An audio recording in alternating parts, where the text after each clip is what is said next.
Budget हा 43,000 कोटी आहे। आम्ही ज्या वेळेला ही योजना प्रस्तावित केलेली होती त्यावेळेला राज्यातील 2.5 कोटी महिला माझ्या माता भगिनींना या योजनेअंतर्गत लाभ मिळेल असा प्राथमिक हा आमचा अंदाज निश्चितपणाने होता। आज तगत आमच्याकडे 1,40,00,000 पेक्षा जास्ती अर्ज हे प्राप्त झालेले आहेत विभागाकडे आणि ज्या स्थानिक सगळ्या शासकीय यंत्रणा आहेत यांनी त्याची स्क्रुटिनी छाननीसुद्धा सुरू केलेली आहे। त्याच्यामुळे ती छाननीची प्रक्रियासुद्धा पुढच्या 8-10 दिवसातच पूर्ण होणार आहे।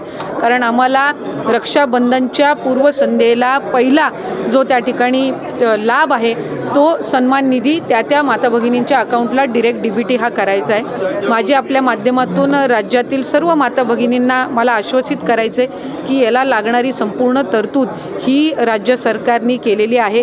अर्थ विभागाने या संदर्भामध्ये कुठलाही कधीही आक्षेप घेतलेला नाही। पहिल्या टप्प्यामध्ये लागणारा जो निधी आहे साधारणपणे या वर्षाला लागणारा जो निधी आहे याची तरतूद ही अर्थ विभागाने निश्चितपणाने केलेली आहे। त्यामुळे कुठल्याही पद्धतीची चिंता नसावी। या उलट मी आपल्या माध्यमातून सांगेन की आम्ही ज्या वेळेला विभाग म्हणून ही योजना प्रस्तावित केलेली होती त्यावेळेला आम्ही 21 ते 60 हा वयोगट प्रस्तावित केला होता।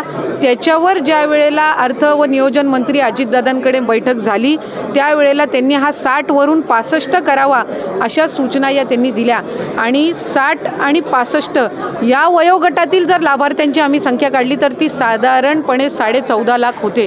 त्याच्यामुळे उलट त्यांच्या सूचनेनुसार 14.5 लाख लाभार्थ्यांची संख्या वाढली, ती कमी झालेली नाही आणि कुठलाही आक्षेप कधी घेतला गेलेला नाही। जी तरतूद केली जावी ती निश्चितपणाने केली गेलेली आहे। आरोप करतायत की या योजनेमुळे इतर सगळ्या योजना बंद पडतील, शेतकऱ्यांना कर्जमाफी द्यायची ती पण केवळ या योजनेच्या प्रसिद्धीमुळे किंवा या योजनेसाठी म्हणून सरकार इतर योजनांकडे डोळे झाकतं। जर खऱ्या अर्थानं विरोधकांना शेतकऱ्यांना कर्जमाफी द्यायची इच्छा असती तर ती त्यांनी त्यांच्या पदाच्या कार्यकाळामध्ये पण दिली असती।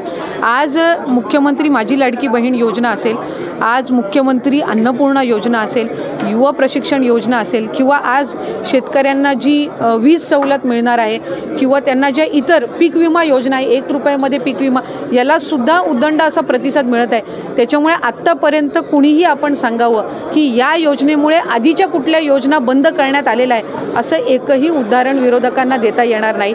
संजय गांधी निराधार योजना असेल, तुमची वयोश्री योजना असेल, ह्या सगळ्या आधीसारख्या कार्यरत आहेत। त्याच्यामुळे कुठलीही प्रचलित योजना किंवा चालू असणारी योजना बंद करून ही योजना राबवण्यात आलेली नाही आहे। उलट ज्या दिवसापासून ही योजना घोषित करण्यात आली तेव्हापासून याच्यावर विरोधकांनीच जास्तीत जास्त आक्रमण केले, पण सर्वात जास्ती नोंदणी करायला सुद्धा त्यांचेच मतदारसंघ पुढे येत आहेत, तेच आमदार त्या ठिकाणी सर्वात जास्ती नोंदणी करतायत। त्यामुळे एका बाजूला तुम्ही या योजनेवर टीका करताय, तुमचेच मतदारसंघ पुढे येत आहेत, तेच आमदार त्या ठिकाणी सर्वात जास्ती नोंदणी करतायत। त्यामुळे एका बाजूला तुम्ही या योजनेवर टीका करताय, दुसऱ्या बाजूला तुमच्याच मतदारसंघामध्ये तुम्ही तुमचे फोटो लावून या योजनेचा कॅम्प करताय जी योजना महायुतीच्या सरकारची आहे। एका बाजूला तुम्ही ह्या योजनेवर टीका करत असताना झारखंडमध्ये कोणाचं सरकार आहे हे आपल्याला सगळ्यांना माहिती आहे, मग ती योजना त्यांनी कशी आणली? जर योजना चुकीची होती तर आपण त्याची अंमलबजावणी करण्यासाठी इतर राज्यांमध्ये का पुढाकार घेत आहे ही गोष्ट आपण निश्चितपणाने विचार करणं गरजेचं आहे। या योजनेला उदंड प्रतिसाद मिळतोय। ज्या वेळेला राज्यातील 1.5-2 कोटी महिला ह्या रजिस्ट्रेशन करतायत त्यावेळेला त्यांनाही माहिती आहे की ही योजना सगळ्यांपर्यंत पोहोचली आहे, त्याला प्रतिसाद मिळतोय आणि म्हणून कुठे ना कुठेतरी सुरुवातीपासून याच्यावर टीका करण्याचं काम होत आहे।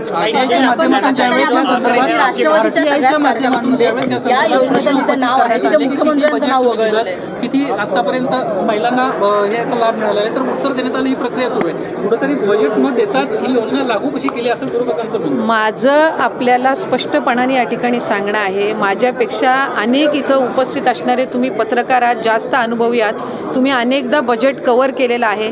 एखादी योजना ज्या वेळेला बजेटमध्ये घोषित होत असते त्यावेळेला त्याची तरतूद करूनच त्याचं हेड ओपन करूनच ती बजेटमध्ये घोषित केली जाते, ती अशी रँडमली कधीही बजेटमध्ये घोषित केली जात नसते। त्याच्यावर मंत्रिमंडळाचा निर्णय होत असतो, ज्या वेळेला ती मंत्रिमंडळापर्यंत येते त्यावेळेला ती तरतुदी सहितच किती उपलब्धता आहे या सगळ्या फॉर्मॅलिटीज ही प्रक्रिया पूर्ण करूनच ती मंत्रिमंडळामध्ये सादर केली जाते, ती सभागृहामध्ये बजेटमध्ये अनाऊन्स केली जाते। त्याच्यामुळे 43,000 कोटीचं वार्षिक याला लागणारी जी तरतूद आहे ती त्या ठिकाणी अर्थ व नियोजन विभागाने उपलब्ध करून देण्याच्या दृष्टिकोनातूनच ही योजना घोषित केलेली आहे। ज्या वेळेला राज्याचं अर्थसंकल्प मांडलं जातं त्यावेळेला या सगळ्या गोष्टींचा विचार करूनच ते मांडलं जातं। पहिल्या टप्प्यामध्ये 10,000 कोटी हे विभागाकडे वितरित झाले, 35,000 कोटीची तरतूद ही अर्थ व नियोजन विभागाने ठेवलेली आहे। त्याच्यामुळे या योजनेचा लाभ हा प्रत्येक लाभार्थ्यांपर्यंत पोहोचणार आहे आणि त्या संदर्भामध्ये कुठलीही शंका कुठल्याही लाभार्थ्याच्या मनामध्ये असू नये।